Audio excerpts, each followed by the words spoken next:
Hey guys, welcome back to my channel. We were talking about in this series, we were talking about Three.js and how to get started. In the last part of the video, you saw that how you could initialize your own Three.js project with Vite. If you haven't watched the first part, please go and watch it, then come back here. In this part of the series, you're gonna see how to create something called meshes. We're gonna code out a mesh, but before that I would teach you, well, what's a mesh and how you could initialize a mesh within react-three fiber, and then how you can manipulate stuff. You're also going to learn a bit about camera, but not too much, because camera is for the next part of the tutorial. For now, we are going to create a mesh. You're going to understand some stuff, and well, let's see where it goes from there. I am Sohel, and well, let's get started.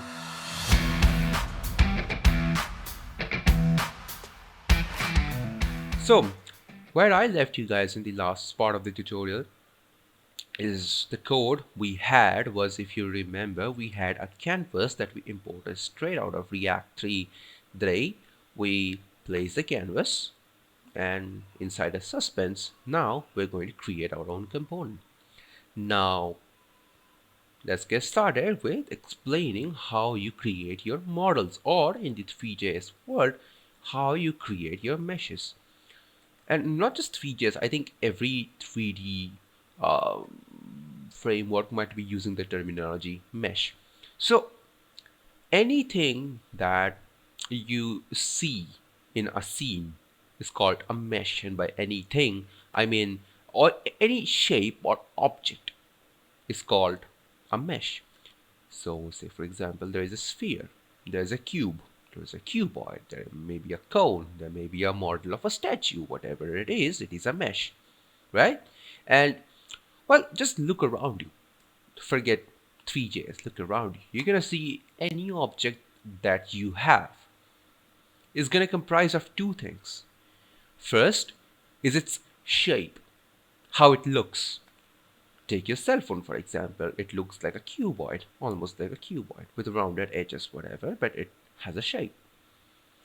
And the second thing is that it has a surface that is very different from the surface of any other thing.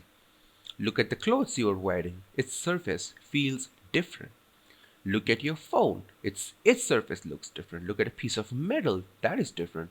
Metals are glossy, metallic, right? It shines. Your cloth might not be shining. Your phone, on the other hand, might be reflecting light, right? I mean, every surface is different.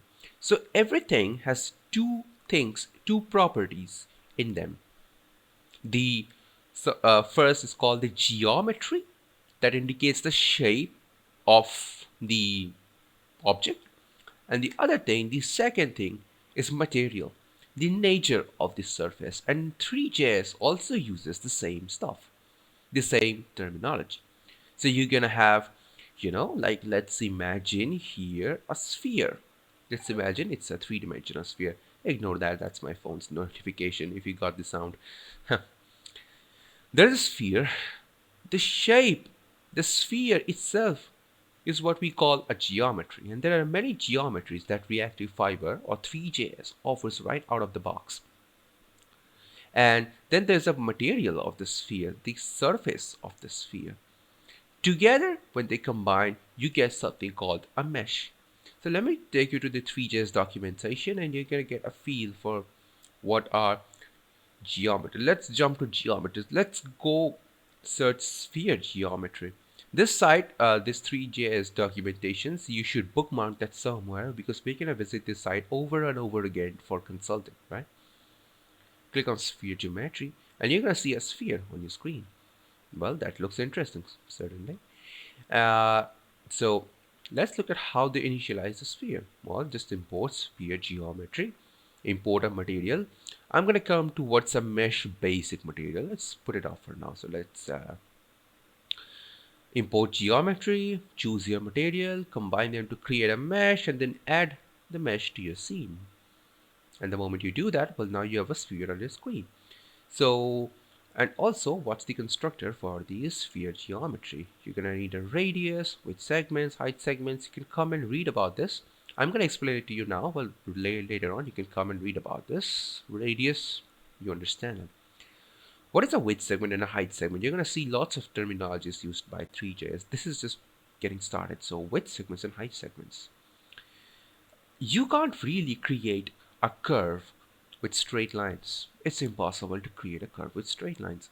And therefore, it's impossible to create a curve, a true curve, on your screen because your screen is comprised of pixels, and pixels are squares in shapes. So that's straight lines. And using straight lines to create a circle, well, it has its own limitations. Like, let's come back to this example. Let's say the curve we want to create is this. Let's imagine this is the curve we want to create. If we used straight lines to represent this, we might be doing something like this. If we used more straight lines, it, like, you understand, right? The more straight lines we use, the more closer it appears to the curve. That's what's meant by the word segments over here. When you draw a sphere, you can have n number of segments on the the x-axis and n number of segments on the y-axis. And the more number of segments you have, the more like a sphere it would look. Conversely, if you decrease the number of width segments, feel free to come to this side and try it out. Decrease the width segments, and you're going to see it looks less like a sphere, less and less like a sphere. And now it's a weird shape right here. Yeah. And you decrease it further, and well, 3 is the lowest you can go, right? So, yeah, you're seeing this on your screen right now. And like as we increase that, it comes closer to a sphere. Similarly with height segments, if we decrease that, well, now there are just 3 segments here. If we increase it, now it resembles a sphere. So let's get started with creating a spherical mesh. We're gonna call this ball. And the way react-three-fiber handles it, because we need components, right, is that you create a mesh element. The mesh, you don't have to import it out of somewhere. The moment you install react-three-fiber, react-three-drei, and Three.js, VS Code is going to automatically, find auto-completion stuff for anything that ships right out of react-three-fiber, in this case mesh. Create a mesh. Now a mesh needs 2 things, a material and a geometry. Like I said, let's create a sphere geometry. The way you would do that is type in sphere. Remember, S must be small case. Sphere geometry. Like so. Enclose that. And now type here args. What args is whenever you create anything with Three.js in three-fiber in a component-based way, you're gonna need to pass some stuff inside the constructor. Well, how do you pass stuff inside a constructor for a component? Well, the way you do that is by the args prop over here. The args prop takes a list of all the parameters that you would pass to the constructor. So it's gonna take 3, right? It's gonna take 3. Ignore the 5 start, 5 length, theta start, and theta. Honestly, I never explored this. Let's read about this. Horizontal starting angle. Yeah, it makes sense. So there's a circle. Phi is the horizontal starting angle. I mean, what angle along the x-axis do you want the sphere to be rotated before you can see it on your screen? Right now, we don't need rotations, so we can just ignore the last 4 parameters. We're gonna need only the first 3. The width segments, height segments, and the radius. Let the radius be 1. Let the width and height segments be 32 each. Our sphere geometry is now ready. Second thing we need is a material. Three.js also comes with a ton of materials. So we're going to type here materials, and you're going to see a whole lot coming here. And all of these materials have different ways of representing stuff. Understand, like I said, that a material is the simulation of a surface. Some surfaces needs a lot of computational power to look realistic. Some surfaces, well, are created because they don't look real, but they save on performance. So there's going to be trade-offs with whatever surface you choose, and some materials are more commonly used, some are not so commonly used. Like take the mesh basic material, for example. Well, it doesn't look like real. I mean, it doesn't even look like a 3D object. It looks like 2D. But if you turn on the wireframes, where is wireframe? Yeah, if you turn that on, you can see that this is three-dimensional in reality. Turn off the wireframe and you can't say with certainty if it's 3D. You see, the way your eyes understand that whatever you're seeing is 3D is because they have lights and shadows in the environment. That gives it an appearance that something is protruding out, like 3D. So, mesh basic material, like we see here, has no reaction to lights. It is right here, the second line itself, very important. This material is not affected by lights at all. So, you have no depth that you can see. There is no depth, so it doesn't show you anything 3D. It doesn't give you an illusion of 3D. So, why use this material in the first place? Well, if you need a material that you just need to render out and you don't care about shadows or glossiness or whatever, go ahead and use mesh basic material.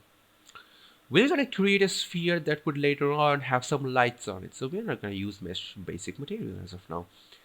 You can use mesh fong material, which is a bit more realistic, or you could use the mesh standard material that is one of the most realistic materials, and it's going to reflect light in a very good manner. And I mean, that's kind of the realism that you want, but do understand that it comes with a bit of computational overhead with it. I mean, there's trade-offs, like I said, with everything, but we're going to use the mesh standard material. Okay, here's what it says. Read the first line itself. A standard physically based material using metallic roughness workflow. So you can actually set the metalness and the roughness properties on this material, and it's gonna simulate. You're gonna see what I mean very soon. So let's create a mesh standard material. Call it a mesh standard material. Let's look at what arguments it needs. Let's look at the documentation for the mesh standard material. It takes quite a lot of parameters, and it takes an object at the parameters that is straight out of the material. The exception is the property color. Yeah, I mean, let's look at the documentation for material. There's Sometimes when you're working with Three.js, 3.js has a bit different way of working than React 3 Fiber. Some stuff you can set in constructors, some you need to create use effects in order to access. You're gonna see that very soon, but yeah, it's difficult for me at least to remember every given thing. You're gonna consult the documentation. That's why I said bookmark this page. Let's come here, delete this argument for now. Let's forget that, because yeah, let's set a color here, and let's set that color to be white, or maybe a little, yeah, let's set that to be white. So we have white here. Save this, we go back to our site, and now we see something circular has appeared here. Now this is a sphere. It doesn't look like one, it looks like a circle because, well, you're seeing this on a 2D screen. If you rotate it around it, it will give you the illusion of 3D. So, but let's talk about one more thing here, right? This ambient light, it was here before I even got started. Now, if you were doing this on your own, you might not have this light. So let's delete it and let's go back to what we have. Suddenly black, what the hell happened? Well, in the real life, the only way you see objects around you is because there are some sources of light that shines on these objects, and then the light comes to your eyes and then you can see. If there is no light, you can't see an object. Right now in our scene, there is no light. Now you might say, well, the background's white. That should illuminate the screen. Well, not so. The background is white because the DOM is white. That white is in the DOM, it's not in the canvas, right? And that's why there is no light, the object's dark here. If we add some light, we're gonna have a whole discussion on lights later on. Just go ahead and paste this line in the code. Right now, we're gonna explain all of this later. And ambient light, well, the short description of this is that it's a light that is, well, that illuminates everything around it. It doesn't have a single position, it just illuminates everything around it. And it takes two arguments: the color of the light, the intensity of the light. Intensity is just brightness. The higher this is, the more brighter it will be. Set this to 1, set this to whatever you like, save, and you see that since now there is light everywhere, it's going to illuminate this sphere as well. Simple. Now, let's create a float for our ball. We have a ball, okay? And the way I'm going to go about this is that I'm going to create a scene where the ball is bouncing up and down on a floor. That's the end goal that we have. We have a ball. Now we need a floor. So let's create a floor. A floor, what geometry can we use for the floor? Let's think about it. Well, a floor is flat out. It's a square or a rectangle, but it's flat out. And we do have a geometry for that, and that's called a plane geometry. Let's look at the documentation. Well, this can simulate our floor. If we can just rotate it and keep it like this, it does act like a floor. So we're going to use that.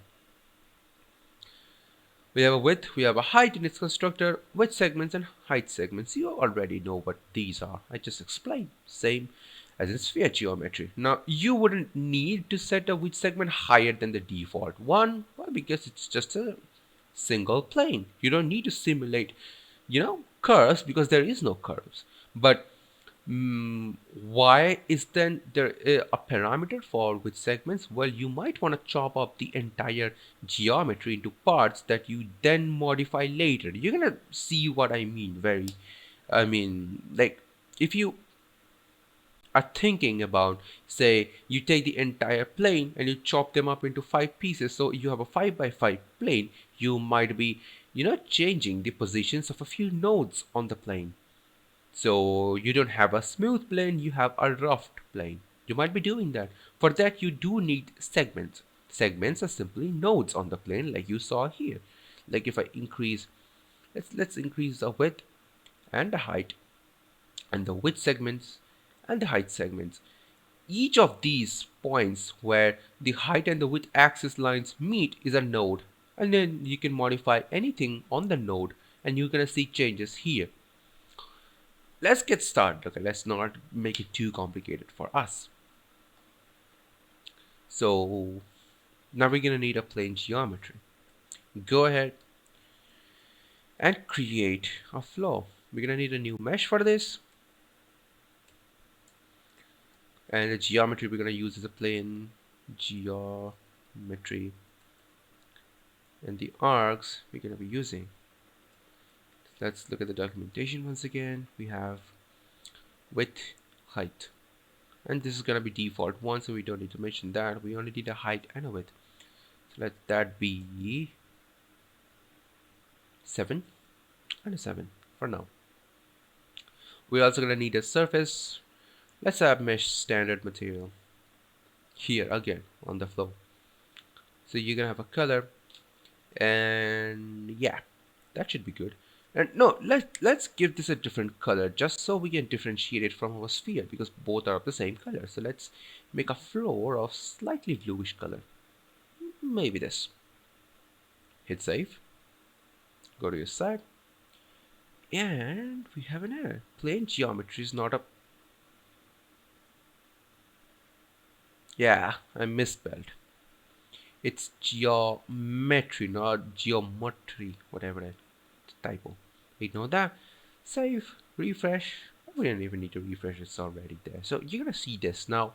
It looks 2D. I won't lie, it looks 2D to anyone, because the plane you are seeing is facing you. Unlike the plane here that's constantly animating and it gives you a sense of 3D, this plane is just staring at you blankly. Now what do we need to create a flow? Well, if you are looking forward, the floor is beneath you, right? So how would we do this here? Well, we'd take the plane and we would flip it so that now it's lying, flat to your vision, right? So we're gonna do that.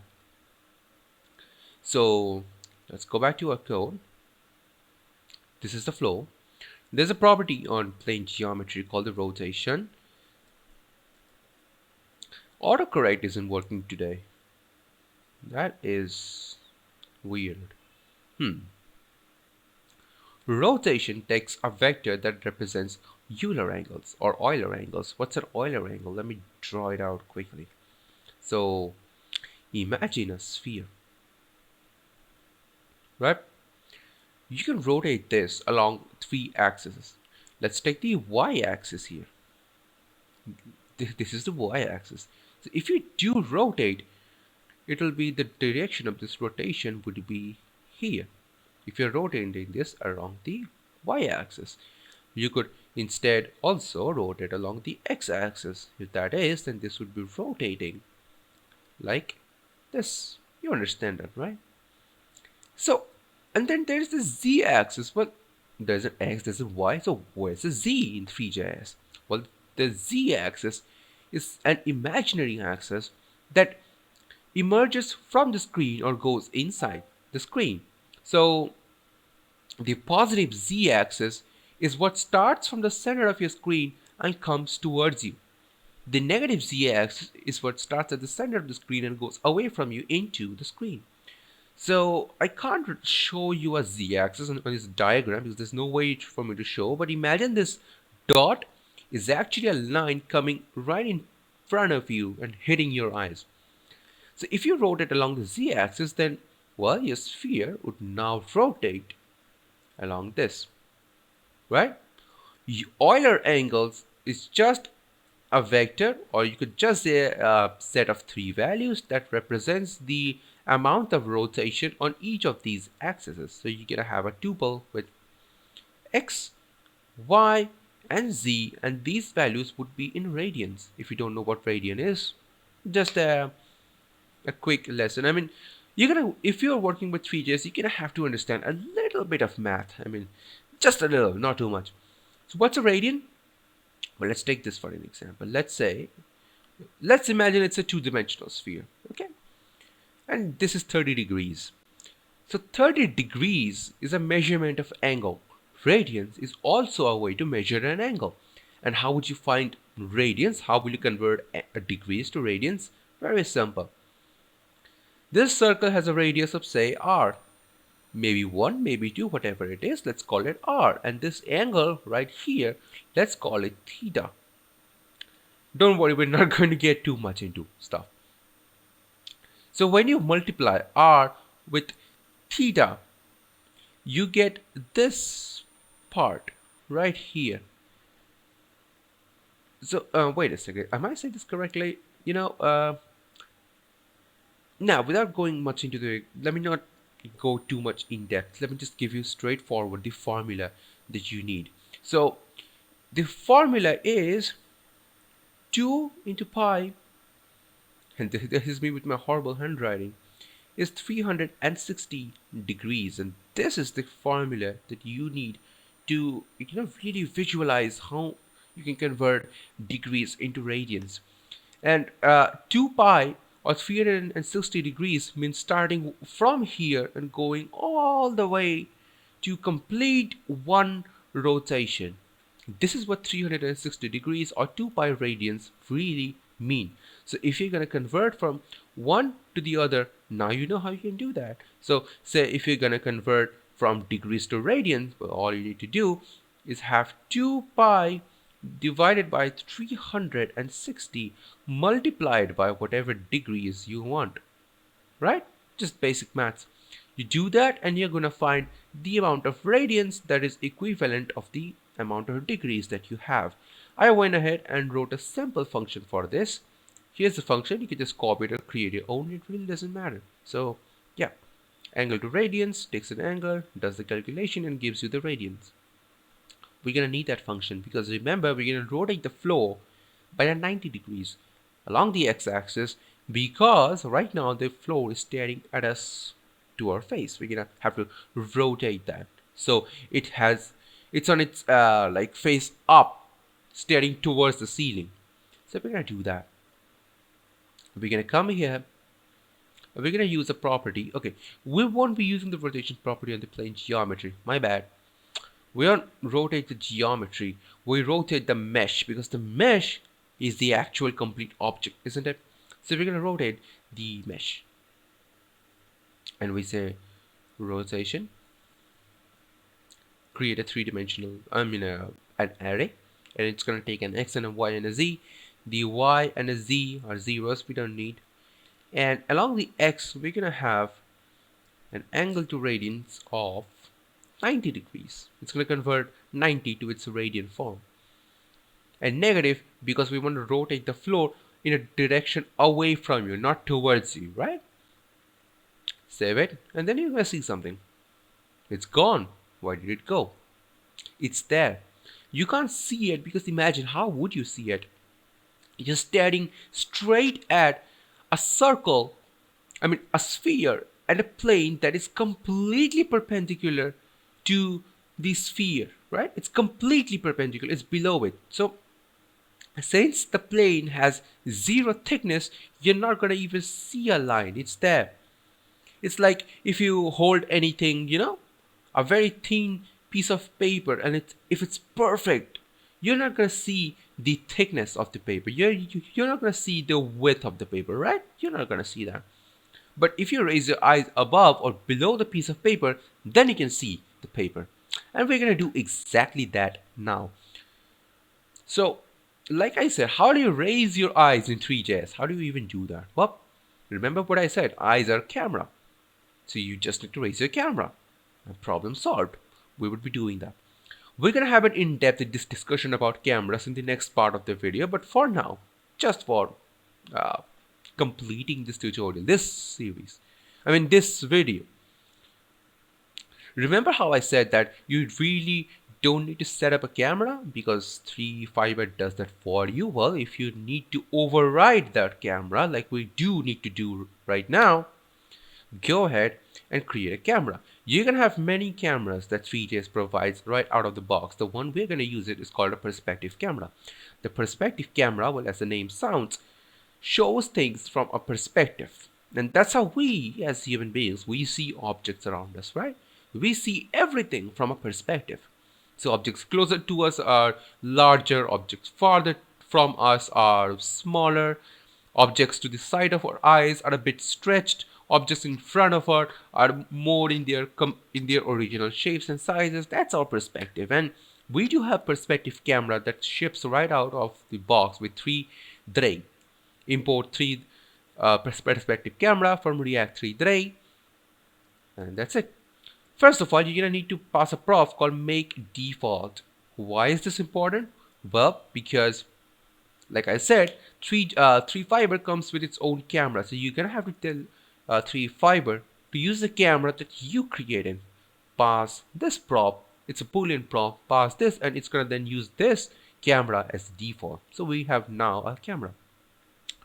Also, something to note, anything you create in Three.js will have its coordinates set to 0, 0, 0, that is the origin.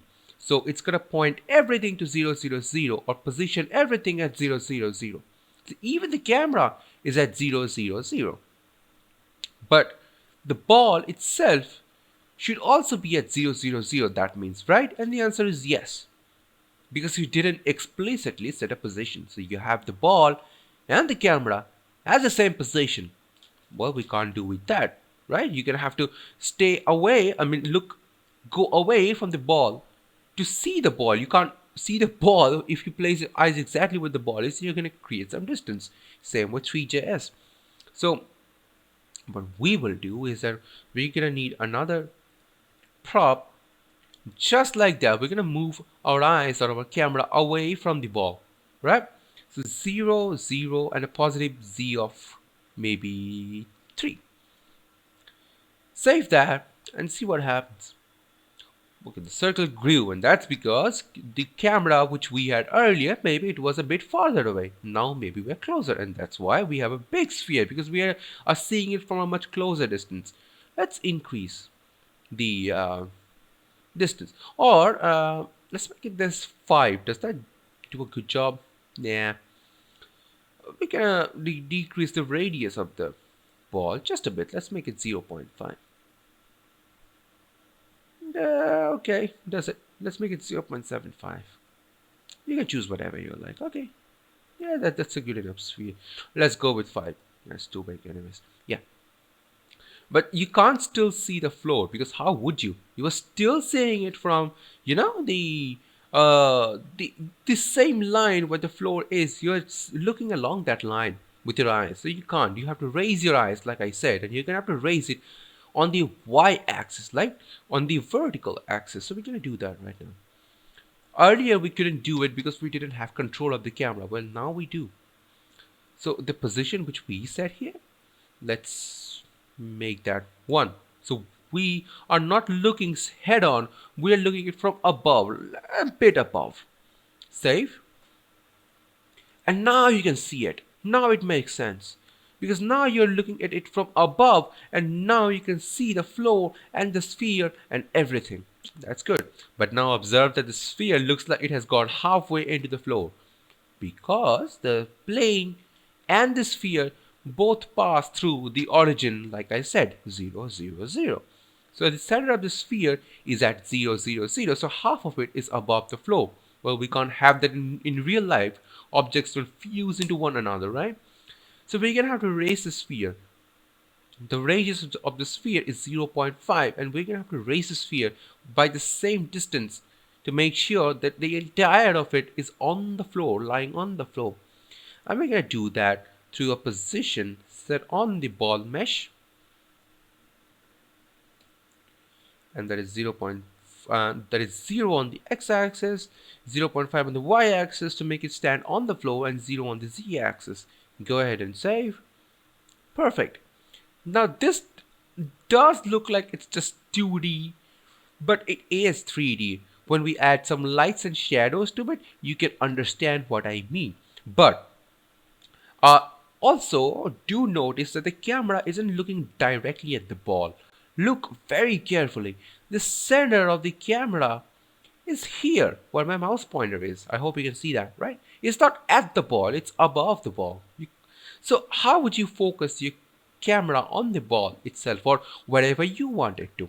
Well, you're gonna have to watch the next part of this series because, well, it's getting too big.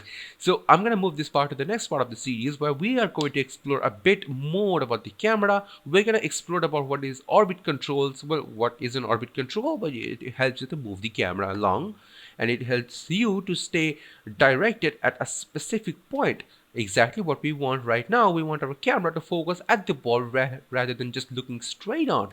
So we're gonna look into that. If you like this video, please hit the like button and maybe comment out. I love to read your comments. Well, this is the first series I'm making. I would love to know how this is helping you or what I could have done better. So, well, let's continue this in the later part of the video.